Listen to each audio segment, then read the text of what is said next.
Good morning, primary. My name is Amani. I am the media leader of grade 1 class CAB. This week, our focus is safer internet at WSR.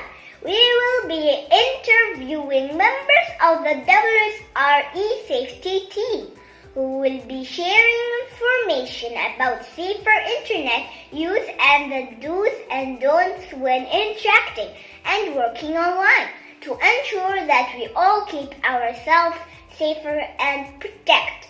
Thank you. Can you explain what e-safety is for our Westminster community? Yes, sure, I will. So, like I said, now that we are online more than before, online safety is of utmost priority at our school. And we have embedded online safety in our curriculum from the beginning of term 1 and have ensured that all our students have the right and sound knowledge of what online safety is and also how they need to conduct themselves online. Another important aspect is that students have been made aware of what the dangers can be when they are online. They are also well aware of what to do when it comes to not talking to strangers and always letting a trusted adult know of their online presence and their activities. Also, apart from all that, all our teachers at WSR know about the digital citizenship curriculum. Also, our parents have been actively involved in all aspects of e-safety. We have been regularly sending out e-safety tips and activities so that they know what is happening in the school and they can encourage their children to be good digital citizens. Yes, thank you. That's a brilliant answer, Ms. Zahra. What top tips can you share with us to ensure that we protect ourselves online? As far as I know, we are supposed to be safeguarding ourselves in all ways possible. But if I were supposed to give few top tips, that would be, for example, 1, choose a very strong password and do not disclose any information of yourself or others that you think can turn against you in the future. Also, I would like to add something that's very, very important and crucial at this time is to be kind to others always online. Just like how we are kind to others in offline with your parents, with your family members, the same goes while you are being online. We need to be good and good will then come back to us. I would also suggest a very fun activity that you can all do is try and Google yourself, okay? So you can Google yourself and see how big your digital footprint is and what information, you'll be amazed by the information that you will see that will pop up about you. So this is basically, you can also go and Google yourself and then you will know what you're supposed to be sharing online and what you're not supposed to be doing. Thank you. Brilliant answer, Ms. Zahra. Thank you. Thank you so much, Ramin. The next member of the e-safety team that we will interview is Miss Evangeline's secondary ICT lead. Thank you, Mohammed. Thank you for inviting. The first question is, what should our students do if they have an experience online that makes them feel unsafe? Okay. Any student who is feeling unsafe online immediately should read the message or whatever if anybody is bullying or if anybody is sending a wrong message, just keep calm and do not get panic. Do not think that whatever they said is the truth. Okay. There is nothing like that. So make sure that you keep calm and immediately talk to any adult whom you trust. Any adult whom you trust is none other than your parents or it can be your teachers. Okay, you can talk to them and understand what you can do next. Okay, since they have lots of experience, they can give you a right solution and you can solve your problems. And if you feel that the person whom you are talking to is a stranger, so immediately you can block the stranger. You no need to continue have conversation with any of the stranger. So what is my advice is keep calm and talk to an adult. Okay. The next question is, what tips can you give to our students on how to stay safe online? Okay. The topmost tip that I wanted to give, it's all about communication. In communication, you can have two things. One is good communication and the bad communication. So it's a way that you communicate with others the same way others will communicate to you. So what I recommend you to do is on social medias or any other online platforms, do not leave a digital footprint. Digital footprint in sense, whatever you post, either your photographs, either any messages about anyone, everything is stays online. Okay, so everything will be available online. So think before you post, and you have to have a good communication with your parents. So if you talked with your parents, instead of spending more time on the device, you should have every day you should have some conversation with your parents, so that you will understand what is the world and how it is going on, how you can tackle any kind of problems that is coming on your way. Okay, that is my topmost tip. Okay.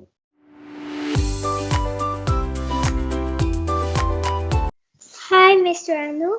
I have some questions for you. My first question will be, why is it important for students, parents, and staff to use a unique password? Yeah, good morning, everyone. This one, the passwords, why we need to keep a unique password for our e-learning account is because if you use same passwords for different accounts like MS Teams, Gmail, then if we compromise one of our account, then what hackers do is they will try the compromised password with the other services. Like if they compromise, if you compromise the password of MS Teams, then you will use the password with our Gmail account. Then both of our accounts will be compromised.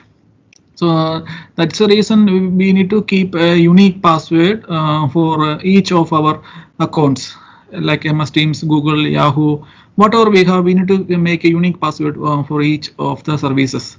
And apart from that, we need to keep a complex password. Complex password means you know that some alphanumeric and special characters like school at 123 or alpha at 123. So because why we need to use the complex password is the hacking people use the dictionary words. They will use all the dictionary words found from the dictionary, and they will try all the multiple combinations. So if you use special like capital letter, small letter, and special character and numbers, then it will be difficult for hackers to guess our passwords. And there are so many tools also available in the internet to guess what is our passwords, like to make those combinations.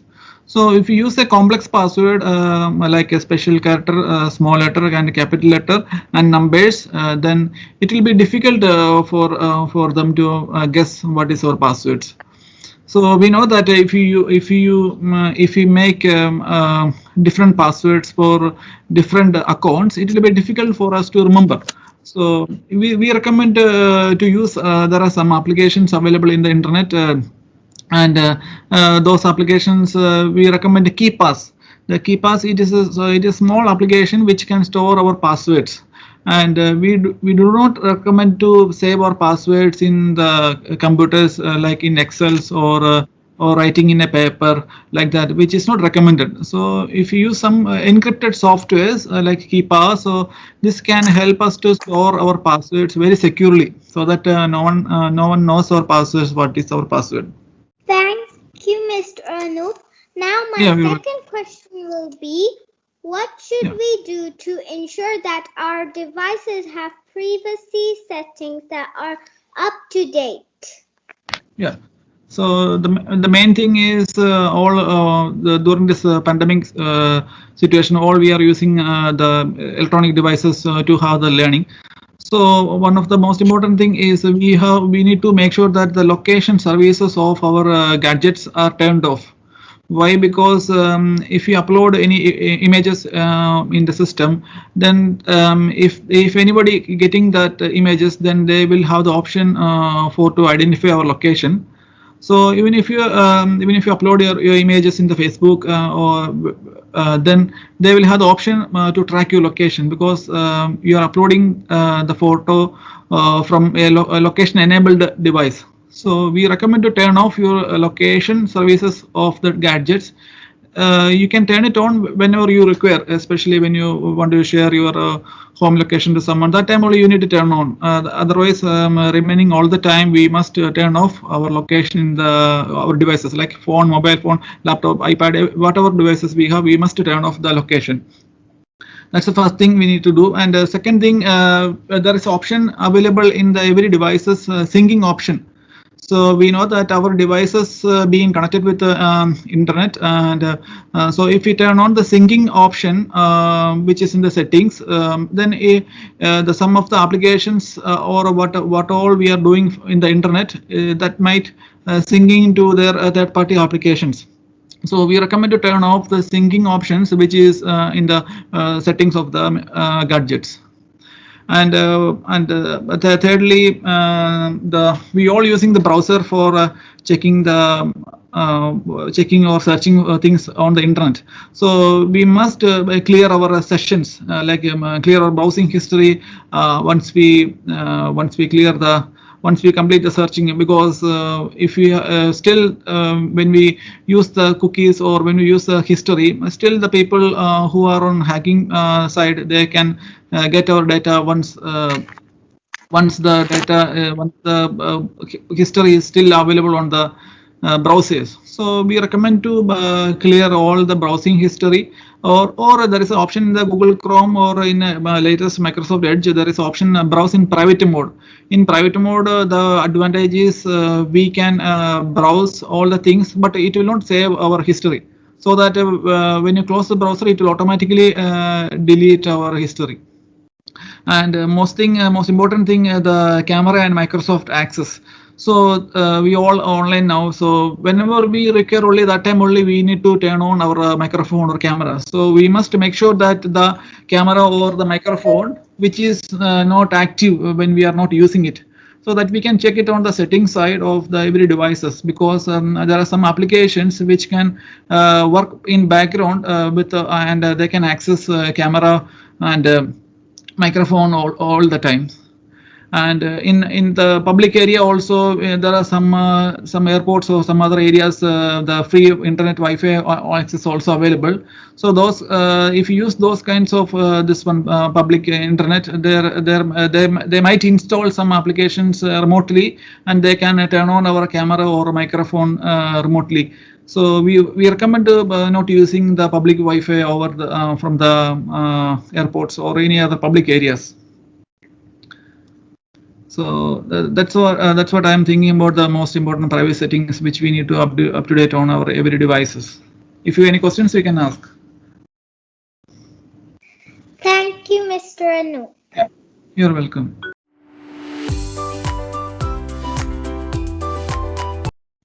Good morning, Miss Shabana. Miss Shabana is the Vice Principal and the leader of the e-safety team at WSR.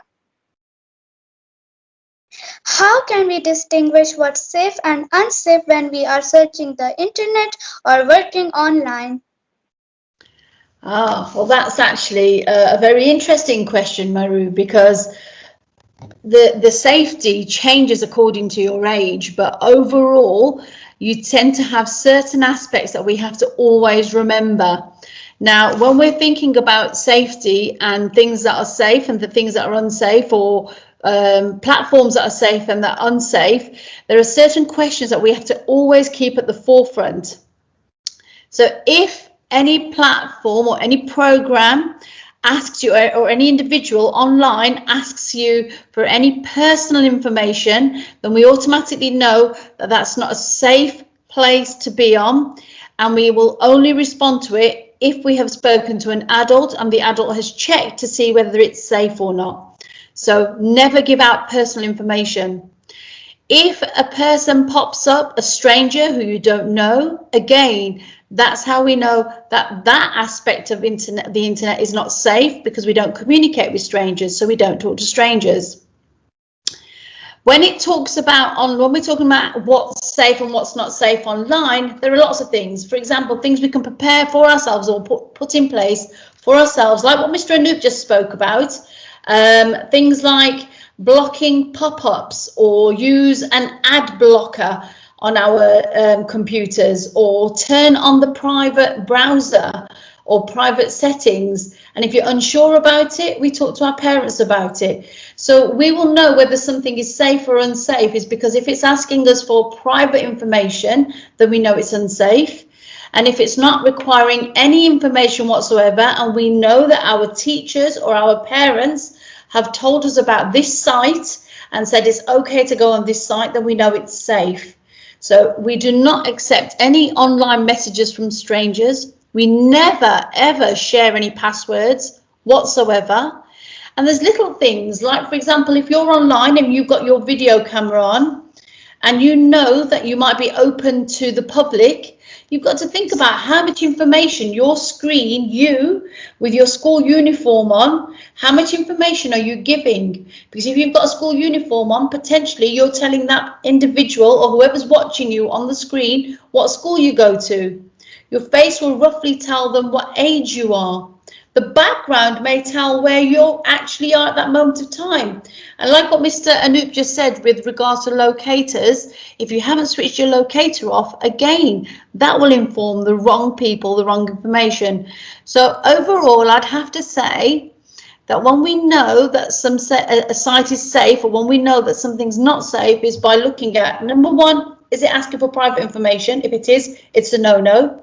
Number two, have your parents or your older brothers and sisters or your teachers told you that it's safe to go on there? And if they have, then it's safe. Thank you. That is an amazing answer. Why do we have an acceptable use policy at WSR? Well, I actually feel very, very strongly about the acceptable use policy, and I believe that everybody, whether you're in KG or whether you're in grade 12 or whether you're a teacher or whether you're the principal, because even Miss Nicole has to sign this acceptable use policy. And what it is, it's an agreement. It's like a promise. It's like you putting your hand on your heart, and so help me God that you are making this promise that you will remain safe at all times. And the reason why we have an acceptable use policy is because we have an agreed list of things about how we should behave on the internet, how we should treat others on the internet, and how we should ensure that when we are actually exploring the digital world, that we're actually accessing safe and appropriate sites. It's our aim to stop any kind of bullying. So cyberbullying goes out of the window. And if we're using acceptable use policy correctly, each and every one of us, then we know that we're protected, we're protecting ourselves, and we're protecting others. And we're respecting WSR, because we would like to say that we're proud to say we're all family members of WSR, and we know that we're safe when we're online because we understand what the acceptable use policy is. That was a great answer. Thank you, Miss Shabana. Thank you very much, Maru, for actually choosing me to ask these questions. Thank you so much for our eSafety team for their valuable information about how to use internet safely and helping us to understand the importance of keeping safe online. Remember, let's stay safe.